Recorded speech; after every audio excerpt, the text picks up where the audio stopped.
네, 이번 코너는 대표 해외 주식들의 일관 성과를 나타낸 순위를 살펴보는 시간입니다. 또한 가법이 대체 뭐 선일이 있었는지 하나하나 짚어드릴 거고요. 저는 순위를 달린 남자 순달랑 한종목입니다. 오늘도 S&P 500인 수익률 상위 현실 세계에서 달려보겠습니다.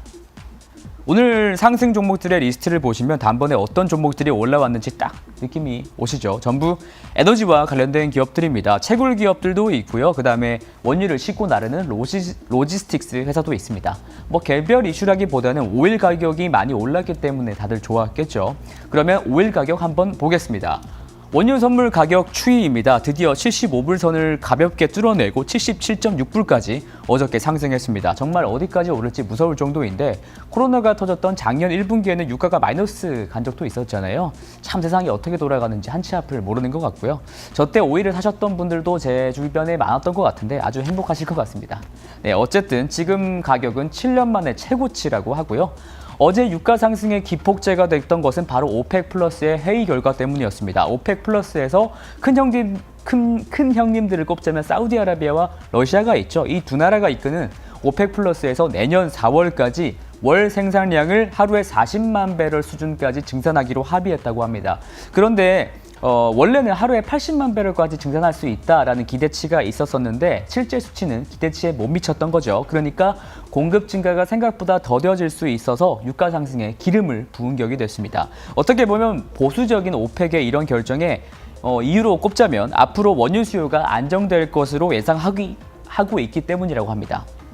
사실 오펙 플러스 말고도 전 세계 원유 수출 1위국은 트럼프 정권 시기의 미국이었습니다. 그런데 바이든 정부 들어서 2050년까지 탄소 제로 목표를 조금 세우면서 미국 정부가 가진 토지들에 대해서는 시추 시설을 위한 임대 경매까지 지금 중단시킨 상황이라고 합니다. 이러니까 미국 내에서 공급이 쉽게 늘어나지는 못하는 거고요.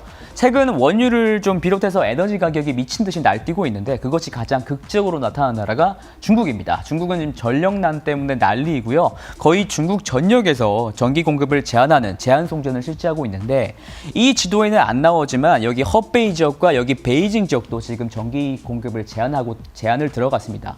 짧게는 하루 11시간, 길게는 15시간 동안 전기 공급이 중단되고 있다는데요. 그래서 중국에서 가장 최근에 잘 팔리고 있는 상품이 뭔지 아세요? 양초라고 합니다. 네.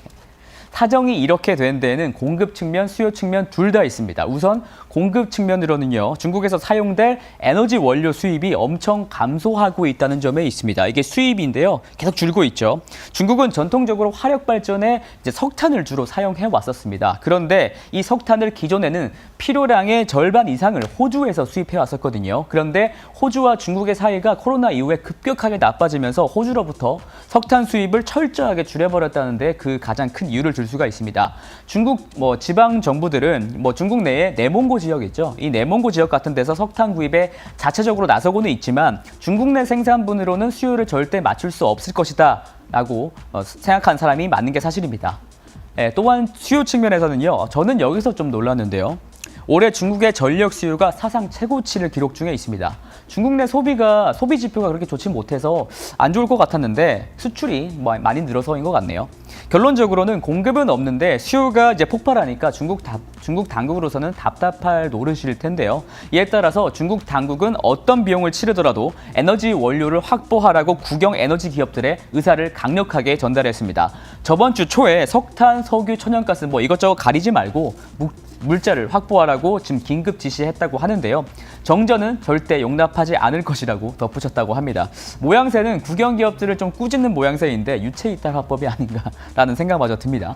여하튼 중국이 뒤늦게 발벗고 나서면서 에너지 원료들을 사재기를 하니까 에너지 가격 상승을 이끌고 있다고 할 수가 있습니다. 한편 이 문제는 중국만이 겪는 건 아니죠.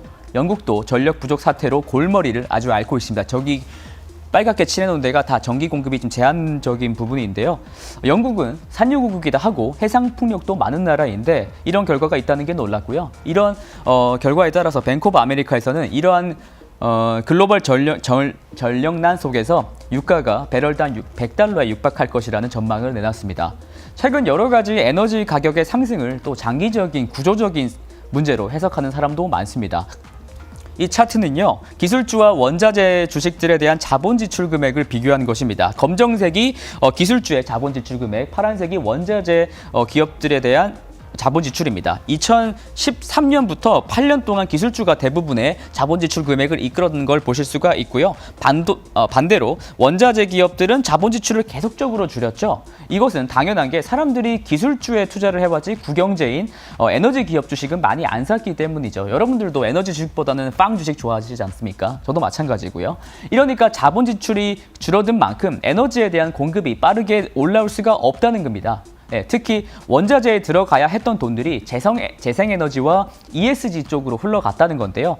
다시 말하면 공급 부족으로 인한 초과 수요 시장으로 에너지의 슈퍼사이클이 온다는 논리입니다. 이런 논지를 가장 강력하게 설파하는 사람이 골드만삭스의 원자재 부분 최고 책임자인 제프 커리라는 사람입니다. 이 사람은 원자재 슈퍼사이클이 야구로 치면 이제야 1이닝에 왔다고 말을 하는데요. 이제 1이닝이라면 유가가 정말 쉽게 100불을 넘을지도 모르겠는데 다만 한편 캐시우드는 원유 시장을 1900년대 초 고래기름의 멸종에 좀 비유하면서 유가 하락을 점치고 있습니다. 이 점이 참 재밌는데요. 올해 상승은 수요보다는 공급이 문제라면서 공급이 어느 정도 안정화되고 무엇보다 다른 새로운 원료원, 지금으로 치면은 친환경 에너지죠. 이 친환경 에너지로 극복할 수 있다는 논조입니다. 20세기 초에 고래기름 가격은 결국 다른 연료들의 출현으로 인해서 급격하게 가치를 잃었다는 건데 고래기름이 그랬던 것처럼 원유도 그럴 거라는 주장입니다. 캐시우드가 맞을지 커리가 맞을지는 좀 두고 봐야겠는데요. 여러분들의 생각은 어떠신가요? 전 잘 모르겠는데 오늘 점심은 커리를 먹어야겠습니다. 네, 오일 쇼크에 따른 인플레이션 시기, 그러니까 이제 70년대에서 80년대 이 10년간의 수익률을 좀 보시면은 자산별로 수익률 격차가 굉장히 많이 납니다. 이 10년 동안 S&P 500 지수는 이제 16%나 떨어졌고요. 미국 국채는 난리가 났죠. 38% 거의 40%가 떨어졌었고요. 반면 에너지 주식들은 70%가 넘게 올랐었습니다. 그리고 유틸리티 주식들이 그나마 선방을 했는데 어제 미국 증시도 에너지 주식들이 강세였지만 좀 상대적으로 봤을 때는 유틸리티 배당주가 조금 그나마 강세였던 게 이와 비슷하지 않나라는 생각이 듭니다. 네, 이번에는 하락 종목들입니다. 네, 주로 기술주들이 하락을 했는데 다들 하락률이 좀 심각하고요.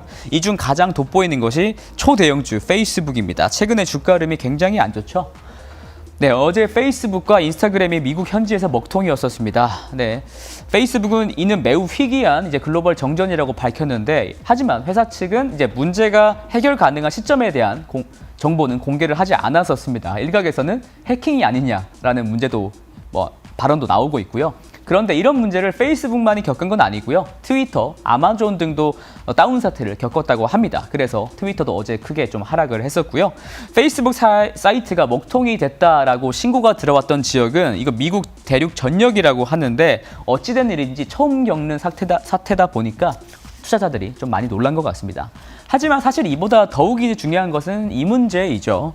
아직도 지속 중에 있는 문제이고요. 페이스북의 인스타그램이 10대들에게 유해하다는 사실을 페이스북이 이미 알고 있었지만 내부적으로 3차례나 은폐했다는 겁니다. 사실 인스타를 보면은 다들 돈 많아 보이고 좋은 거 먹고 좋은 데 살고 좋은 거 입고 이렇게 하니까 자괴감이 들 수도 있잖아요. 그래서 이런 SNS를 보니까 자괴감이 들어서 10대 소녀들이 셋 중 하나는 인스타 때문에 자신의 삶이 비참하다라는 연구 결과가 나왔다는 겁니다. 근데 페이스북이 이걸 알고도 은폐했다는 겁니다.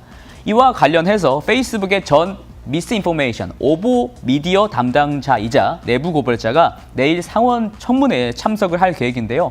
이 내부 고발자 호건 씨는 이 청문회에서 페이스북은 사회 악이라면서 규제가 필요하다는 점을 주장할 것이라고 합니다. 페이스북 경영진들이 사용자들의 안전보다는 자신들의 이익을 계속적으로 치해왔다는 입장인데요. 호건 씨는 페이스북이 어둠 속에서 운영되는 한 아무도 책임을 지지 않을 거기 때문에 자율 규제만으로는 안 된다. 자동차에 안전벨트가 생겼던 것처럼 담배 회사를 대상으로 담배 판매 규제가 생겼던 것처럼 페이스북 SNS에도 대대적인 개혁이 필요하다는 입장입니다. 저는 이 와중에 또 알렉스 퍼거슨 옹의 명언이 떠오르네요. SNS는 인생의 낭비다. 그러면 저는 내일 또 열심히 달리겠습니다. 이상 손달람이었습니다.